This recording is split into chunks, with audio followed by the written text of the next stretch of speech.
श्री गुरु महाराज जी के पावन चरणों में आज श्रावण मास का शुभारंभ करते हुए गुरु चरणों में बैठकर अपनी हाजिरी लगा रहे हैं।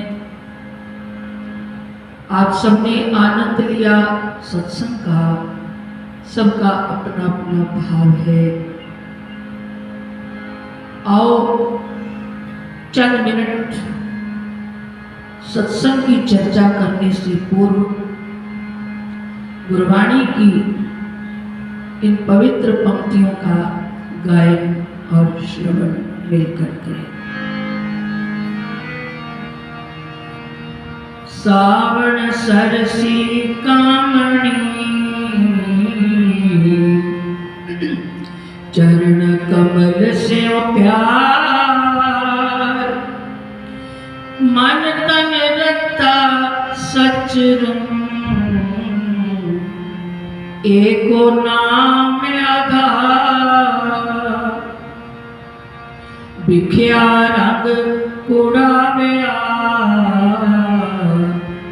दिसन सबे छार, हरि अमृत बूंद सुहावनी मिल साबु पीवन हार, वण तिन प्रण प्रभ संग मोलिया समर्थ पुरख अपार, हर मिलने नो मन लोचदा कर्म मिलावण हार, जिनी सखिए प्रभ पाया हो तिनके सब बलिहार, नानक हर जी मया कर शब्द सवारण हार, सावण बिना सुहागनी जिन राम नाम उल्हार, सावण बिना सुहागनी जिन राम नाम उल्हार। बोलो श्री गुरु महाराज, बोलो साचे दरबार की जय। और श्री गुरु महाराज जी के पावन चरणों में आज श्रावण मास का शुभ आरंभ हो रहा है।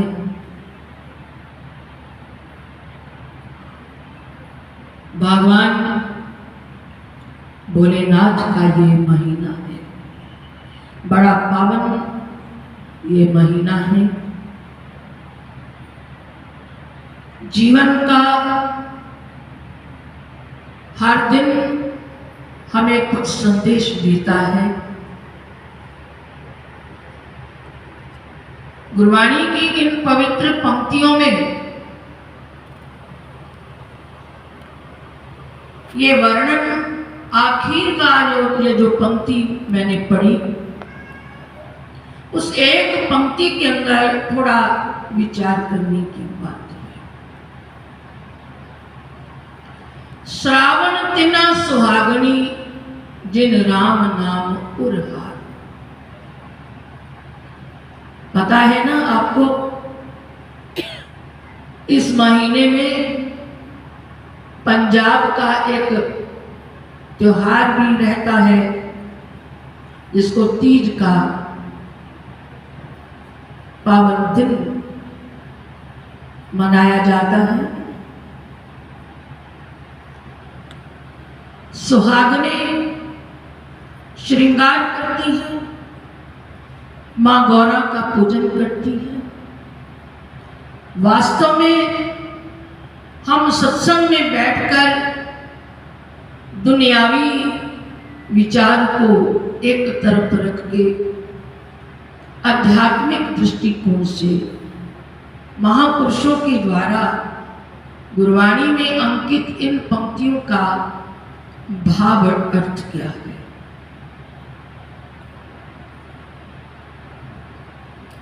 सावन तिना सुहागनी, जिन राम नाम उरहा। एक सुहागन दुनियादारी के दृष्टिकोण से पति पत्नी के संबंध की ओर इशारा है। पति के संग में रहने वाली पत्नी को सुहागन कहा गया है। ये दुनिया का दृष्टिकोण है। संसार के अंदर परमात्मा ने ये जो मेल जोल संबंध बनाए हैं, इनकी अपनी भूमिका है।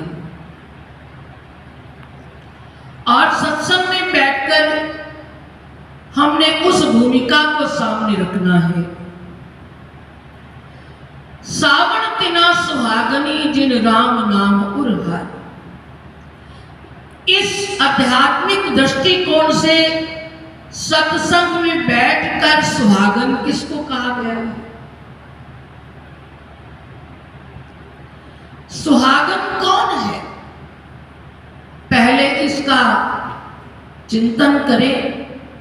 गुरबाणी में एक जगह ऐसा वर्णन आया है, एका पुरुष सबाई नार। पुरुष एक परमात्मा है, हम सब जीवात्माएं नारी हैं।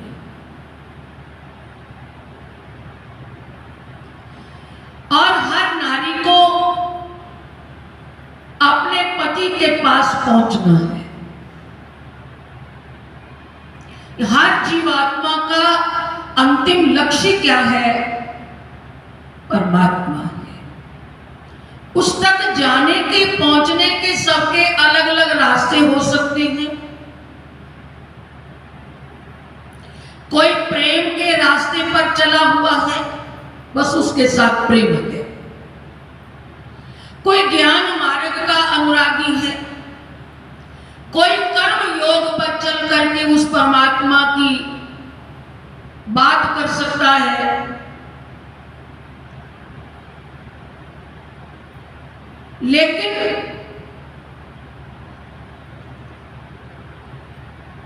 पहुंचना सबको एक ही जगह है। उस तक जाने के लिए रास्ते हैं, पगडंडियां हैं। जो रास्ता हमें आसान लगे उस पर ही चलना सही होगा।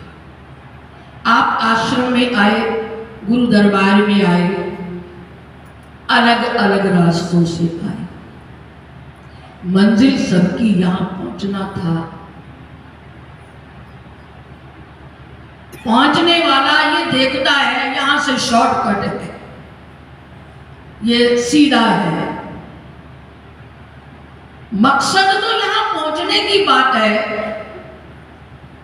किस रास्ते से आया, रास्ता सब छूट गया।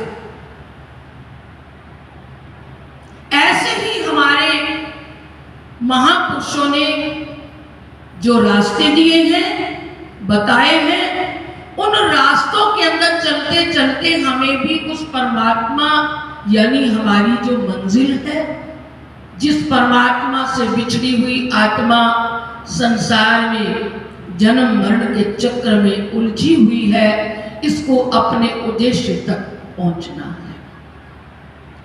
और उस उद्देश्य तक पहुंचने के लिए कोई प्रेम मार्ग में है, कोई ज्ञान मार्ग में है, कोई कर्म मार्ग में है। गोपियों ने प्रेम का रास्ता चुना, मीरा ने प्रेम का रास्ता चुना, राधा ने प्रेम का मार्ग चुना। अनेक भक्तों की गाथाएं जितनी भी हम पढ़ते हैं उनमें स्पष्ट होता है, कोई ज्ञान मार्ग पर चलकर पहुंचा, कोई कर्म मार्ग पर चलकर पहुंचा। पहुंचना उस परमात्मा तक है। लेकिन मैं आपसे ये निवेदन करना चाहती हूं कि हम जीव इस कलयुग के वातावरण में हमारे लिए ज्ञान मार्ग में कठिन है। ज्ञान मार्ग क्या कहता है, पहले ये सोचो। वो कहता है सबको छोड़ो, बस कोई तुम्हारा नहीं है, सबसे विरक्त हो जाओ, अलग हो जाओ। ये सब कैसे कर पाओगे? कैसे इस राह पर चलेंगे? रामायण में आता है ज्ञान कृपान पंथ की धारा, ज्ञान का मार्ग खंडे की धारा। कर्म योग क्या कहता है? कोई कहे, कई लोगों की बात पास बैठकर ये चर्चा का विषय होता है, तो कई लोग कहते हैं मैं तो भगवान को नहीं मानता, मैं तो कर्म को सब कुछ समझता हूँ, कर्म ही पूजा है मेरी। बात तो सही है, पर सब देखना ये है, कहने वाले का कर्म इतना पवित्र है जितना होना चाहिए। आज के युग में 100% कौन ये अपने ऊपर परफेक्ट विश्वास बनाकर कहे कि मैं 100% सच की कमाई खा रहा हूं? युग के अंदर ये बात सोचेगा तो नहीं कर पाएगा। यह कर्म योग की परिभाषा ये कहती है, कर्म के मार्ग यानी कर्म आपकी पूजा हो। जैसे कई बार ये बात सुनाती हूं, भक्त रविदास जिनके लिए कर्म ही पूजा थी, वो चंद लोग हैं, चंद महापुरुष हैं। वो क्या करते थे? जूते बनाने का। एक बार कोई सज्जन हरिद्वार जा रहा था, उसने भक्त रविदास जी से कहा चलो भगत जी आप भी चलिए, हरिद्वार यात्रा कराएं, स्नान कराएं। भक्त रविदास कहने लगे भाई मेरे पास तो फुर्सत नहीं है, समय नहीं, ये मैं अपने काम में व्यस्त हूं, ये लो दमड़ा और जाकर गंगा मैया की भेंट दे देना। एक भाव उनका रहा, लेकिन साथ में ये कहा जब तक मेरा जो दमड़ा है गंगा मैया खुद आकर इसको स्वीकार करे। सरल हृदय था, मन पवित्र है, कर्म भी पवित्र है, सब कुछ पवित्र है। वो भक्त दमड़ा लेकर हरिद्वार यात्रा में गया, जाकर गंगा मैया से प्रार्थना की है, गंगा मैया तुम्हारा एक भक्त जो यहां आ नहीं सका, लेकिन उसने आपके चरणों में भेंट दी है, आप इसको स्वीकार कीजिए। उस भक्त के सामने गंगा मैया प्रकट होकर अपनी भुजा निकालकर उस दमड़े को स्वीकार। ये कुछ एक चंद रूहें होती है जिनका कर्म इतना पवित्र है, फिर उनको अपने ऊपर यकीन है कि मन चंगा कठौती में गंगा। मन पवित्र है तो कठौती किसको कहते हैं? जिसमें चमड़ा भिगोया जाता है, उस पानी को कहा जाता है। एक तो गंगा वो हरिद्वार में बहती है। भक्त रविदास ने कहा मन चंगा कठौती में गंगा। मेरे इस कठौते में जो पानी है मेरे लिए वो गंगा है। क्यों? मन चंगा। हमारा मन कहाँ चंगा है? अंदर से बाहर से हम अपवित्र हैं। अब बचता है हमारे लिए ना ज्ञान मार्ग है ना कर्म मार्ग, हमारे लिए एक अच्छा श्रेष्ठ मार्ग, सरल मार्ग, शॉर्टकट मार्ग, प्रेम का मार्ग। वो प्रेम क्या कहता है? भगवान कहते तो जो कुछ भी है, कैसा भी है, मैला है, उजला है, गंदा है, अच्छा है, बुरा है, मेरे चरणों में अपने आप को हवाले कर। ये भी तो हमसे नहीं हो पा रहा, क्योंकि हवाले करने का मतलब क्या होता है? समर्पण होने का मतलब क्या होता है? ये होता है अपना आप उसको जब सौंप दिया, फिर कैसे रखना है, कहाँ रखना है, किस हालात में रखना है, कब तुम्हें सुख देना है, कब दुख देना है, ये तो उसकी रजा में राजी रहने वाली घड़ी आ जाती है। मीरा को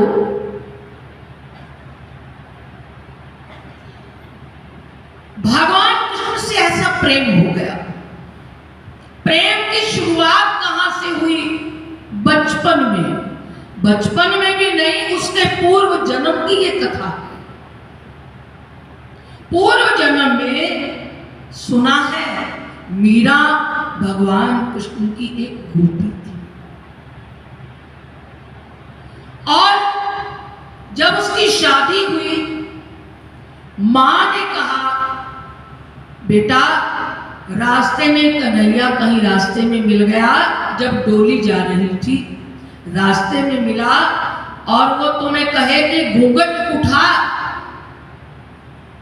तुमने घूंघट नहीं उठाना। मां की बात मन में लेकर डोली में बैठी। चौराहे पर भगवान कृष्ण खड़े। तब भगवान ने कहा गोपी घूंघट उठा। मां की बात याद रही, मां ने कहा है घूंघट नहीं उठाना। कितनी बार भगवान कृष्ण ने जब कहा, उसने कहा नहीं माना, बिना उठाए रह गई, दर्शन नहीं किए। मां ने इसलिए कहा था कि ये अगर एक बार उनका दर्शन करेगी, यह घर रह नहीं पाएगी, इसका घर बसेगा। ऐसा उसका दर्शन आकर्षण नहीं है। चली गई ससुराल में। आपको पता है गोवर्धन लीला भगवान कृष्ण ने क्या किया? छोटी सी आयु में जब इंद्र का मान अभिमान चूर करने के लिए भगवान ने गिरिराज को अपनी छोटी उंगली पर उठाया, सारे गोवर्धन वासियों को कहा कि आओ इस तलहटी के नीचे आप आ जाओ। 7 दिनों तक बारिश होती रही, मूसलाधार, इंद्र क्रोध करता रहा। अपने परिवार के साथ ये गोपी भी आई, और पहली बार उसने भगवान का मुख देखा, दर्शन किया। दर्शन करते ही वो बेसुध हो गए, गिर पड़े।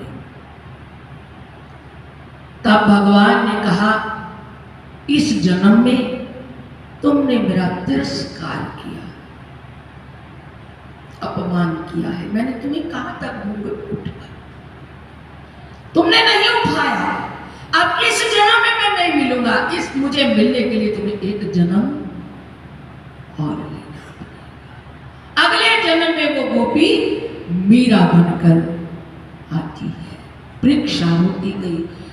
जैसे गीता में भगवान कृष्ण कहते हैं कि छूटी हुई साधना को जब अगले जन्म में शुरू होता है, तो भगवान कहते हैं मैं ऐसे परिवार में उसका जन्म देता हूं जहां फिर शुरू में उसकी साधना शुरू हो जाती है। ऐसे ही मीरा की कथा है। मीरा को पता है क्या क्या दुख मिले। कभी जहर दिया गया, पति मेवाड़ के राजा के साथ विवाह हुआ, पति उसका युद्ध में मारा गया, देवर उसके साथ फिर बैर कमाने लगा, उसी ने जहर दिया, उसी ने सर्प का पिटारा भेजा, जहर मिला। और कथा में मैंने बड़ी सुंदर एक बात समझ में आई। कहते हैं कि मीरा को जब जहर मिला तो जहर किसी ने बनाकर दिया, किसी वैद्य ने, कि इससे मीरा मर जाएगी। वो मीरा मरी नहीं, सलामत रही। राणा को पता चला कि मैंने विष तो जो बनवा के दिया है ये मरी नहीं, लगता है कोई गड़बड़ हुई है, बनाने वाले ने किया है। तो उस वैद्य को बुलाया, उस वैद्य को बुलाया और पूछा तुमने ये क्या, ये जहर सही नहीं बनाया? उसने कहा मैंने तो बिल्कुल सही बनाया है, ये पता नहीं क्या करिश्मा हुआ कि मीरा मरी नहीं। तो गुस्से में क्रोध में आकर उसके देवर ने, उस राणा ने उस वैद्य को वो जहर पिलाया कि अब देखता हूं सही होगा तो मर जाएगा। फिर उस वैद्य को जहर पिलाया गया, वैद्य मर गया।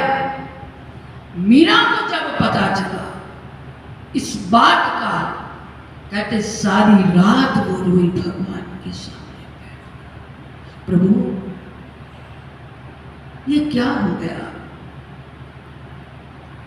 आपने मुझे बचा लिया लेकिन उसका दोष क्या है, उसका तो कोई दोष है नहीं। ये वैद्य बेचारा मेरे कारण मर गया। सारी रात कहते मीरा रोई और भगवान ने ऐसी कृपा की उस वैद्य को भी फिर जिला दी। ये बता दिया मेरे प्रेम के अंदर ये ताकत है, मेरी भक्ति में ये ताकत है, जहर भी अमृत हो सकता है। अब ये मार्ग क्या है, सीधा सा ज्ञान मार्ग हम नहीं ले सकते, कर्म हमारा पवित्र नहीं। प्रेम क्या कहता है, भगवान के चरणों में अपने आप को सौंप दो, बस उठते बैठे उसका नाम लेते रहो, भजन करते रहो। प्रेम में वो ताकत है कि वो जहर को अमृत बना सकता है, और प्रेम में वो ताकत है खम्भे में भगवान प्रकट होकर नरसिंह बनकर प्रहलाद को बचा सकती है। ये भक्तों की गाथाएं हमें गवाह बनकर कहती हैं कि तुम उसके साथ प्रेम करके तो देखो, उसको अपने अंग संग महसूस तो करो। अगर करोगे तो कुछ ना समय होगा, समय आएगा। भगवान के घर देर है, अंधेर नहीं, अंधेर नहीं। बस अपने विश्वास को, प्रेम को हम बढ़ाते रहें, अपने प्रेम को देखें कि मेरे अंदर प्रेम में कमी ना आए। हे प्रभु, परीक्षा की घड़ी है, तू जाने तेरा काम, हम तो तेरे हवाले हैं। बस इतना ही हमारे जीवन में हो गया तो बस काम बनने में देरी नहीं। आओ मैं एक भाव आपके सामने रखूंगी, मिलकर आपके अंदर भी ये अगर विश्वास है तो जरूर आपकी बात भी भगवान ये जान जाएंगे कि आपके अंदर भी ये प्रेम है और विश्वास है। क्या कहना है?